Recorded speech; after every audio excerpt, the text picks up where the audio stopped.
Hello and welcome back to Meet Munich. So today is going to be a bit different because we're going to talk about rejection.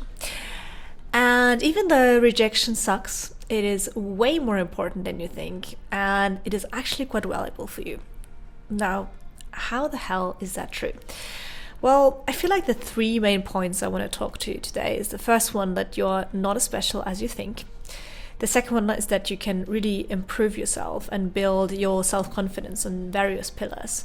The third one is that you see opportunities, not pushbacks. Now, let's start off by the fact that nobody likes being rejected. It is basically in our DNA that we like that people like us. So we relate to other humans. We are fundamentally people who like to be in groups and that feeling of being included. So I get it. Like, you apply to a student initiative or to a program and you didn't get in. And that first case scenario is that you probably put in a lot of effort and, at least you gave it a decent shot. I mean, I know that everybody's like applying probably to like 20,000 things and it might not be your best effort, but you still put in effort.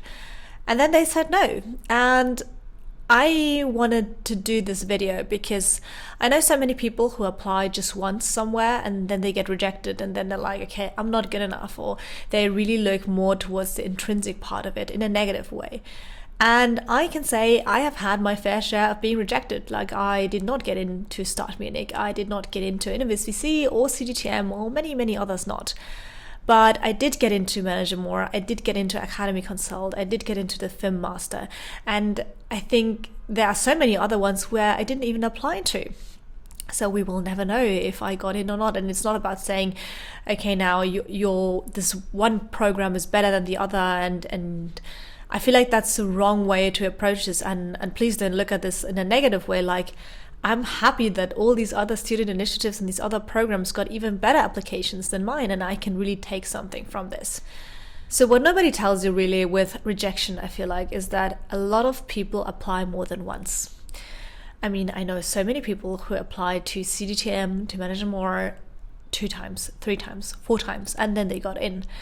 And that's not something you post on LinkedIn, right? It's not like you're like, oh yeah, so I'm so proud, I did get in. Thanks for the update. Nobody cares really. But I feel like that then makes this expectation that you are supposed to get in the first time. And what I want to talk to you about in this video is really that you can take things away from it personally of being rejected. And it's really not as bad as everybody says. Now, the first one, as I said, is that you are not as special as you think. And I'm speaking from experience because I'm an only child. So I mean this in the best possible way.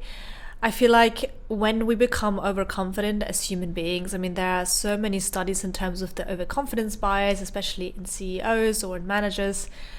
It's not really to our advantage because we don't look at the risk correctly. We overestimate our own capabilities. And if there is one thing I learned from this ecosystem in Munich, is that there are people who do way more than you and way more than me, and that is okay.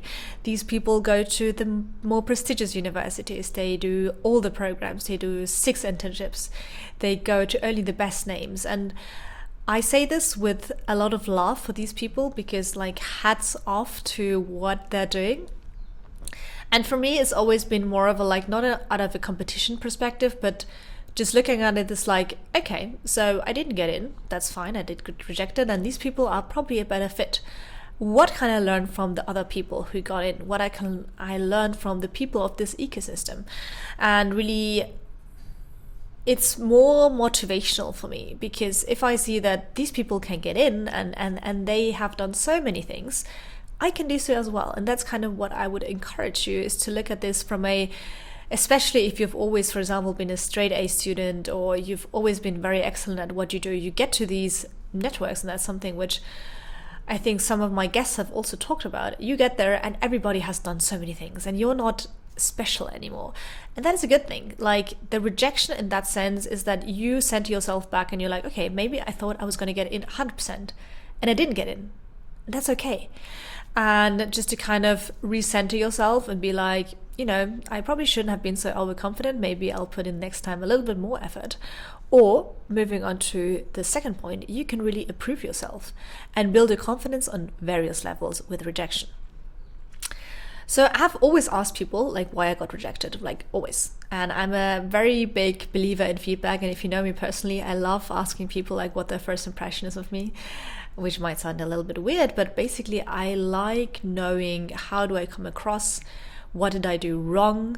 And that does not mean that every feedback is true or that it rings true for you. You can still think about it and say, hey, I see this, or you can say, no, you know what, you completely got me wrong and I'm not going to accept this feedback. That's also okay.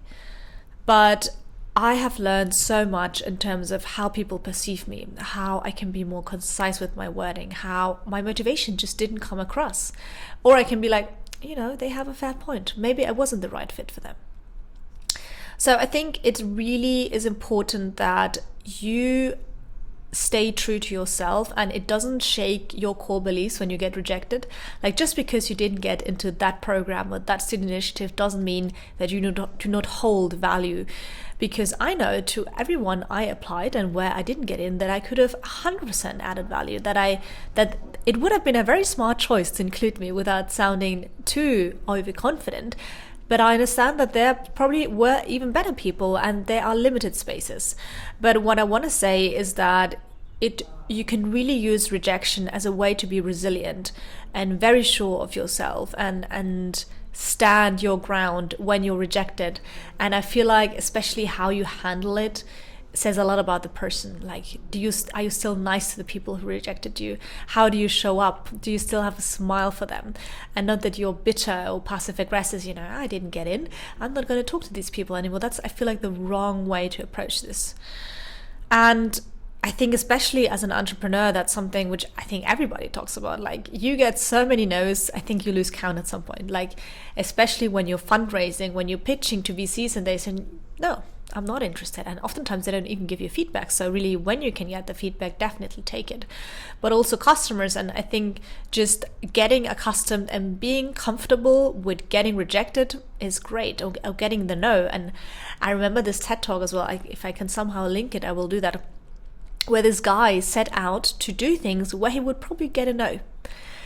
And he got further than he thought, really. A lot of people actually did the things where he said, there's no way that they're going to do this. But getting rejected with that no and still knowing that you're worth, that you are likable, that it doesn't mean that you just don't hold any value, I feel like is very important. It's combined with the humbling aspect of it, then you know what, you're not the latest shit. You're not, don't become too overconfident, but then also build your confidence on various pillars and not only on the fact that you got into this program or into this network. And point number 3, why I feel like rejections are actually a blessing in disguise, is that you see opportunities and not pushbacks. I mean, I think the first point when I get rejected is always a possibility, because I think, what do I do instead? Now, if I think about when I didn't get, for example, in Stardom, like no offense here or something, I love these people, they're doing so many great things, is that I think, okay, like I wanted to do this network or this initiative, and now I have 15 to 20 hours left, which I'm not going to invest into this. What can I do instead? And I feel like this reframing of thinking, why did I want to join this initiative or this program, and can I somehow substitute it maybe? Then looking at the opportunities, looking at the upside up. So for example, at start, it was for me in terms of the motivation really, of course, being part of the network, but more importantly, actually building my brands, building my companies. And so I said, okay, I can do this. I can use the time I would have used at that student initiative and pour that 100% into my projects, 100% into my brands. And I think that is the clue, that you look at the opportunity. That does not say that, you're not disappointed in the first place, or that but when you get the message, hey, you're rejected, I'm sorry you didn't get in, you can value that and you say, okay, what is the feedback? Could I have improved? Do they have a fair point? And then when you process it and say, hey, I want to implement this feedback, or I don't want to implement it, then you move on. And then you're like, okay, so I'm not doing this. That's fine. I know what I can do. And let me work on my other projects. And that's exactly what I did. And I feel like that is the best way you can really go along with rejections, really. And overall, I feel like my framework and that way to look at it, to a combination of being humbled by the fact that I'm not the best person there is. There are a lot of other people, but also in combination with the fact that my confidence and my inner strength does not rely on the fact whether I do get into a program or not. And the third one, that I really look at the opportunities, has been a framework which has been very, very useful for me. And what I want to conclude this video with is really encouraging you to look at rejections in a different way and to not be discouraged. And if you are truly passionate about this program or this network or this student initiative, whatever you wanted, the job offer, like this is something you can apply anywhere, really. Apply again.